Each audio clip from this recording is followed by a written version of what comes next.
সন্ধে হলেই যাদের আমার মতন এরকম চটপটা কিছু খাওয়ার ইচ্ছা করে তারা এটা একবার ট্রাই করে দেখতে পারো। ঘরে একটু চিকেন ছিল, ভাবলাম একটু ক্রিস্পি চিকেন পপার্সই বানিয়ে ফেলি।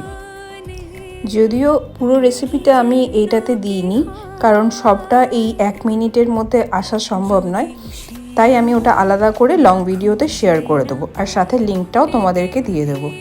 তো তোমরা এরকমভাবে ট্রাই করে দেখো, সাথে যদি চা থাকে তাহলে তো আর কোনো কথাই নেই।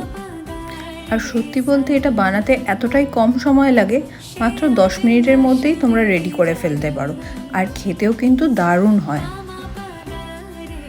শুধু পপার্সগুলো ভাজা হয়ে যাওয়ার পর পেরি পেরি মশলা ওপর থেকে একটু ছড়িয়ে দিও, আর সঙ্গে টমেটো সস আর তন্দুর সস, ব্যাস ক্রিস্পি চিকেন পপার্স একদম রেডি। ভিডিওটা ভালো লাগলে একটা লাইক আর সাবস্ক্রাইব করে দিও। টাটা।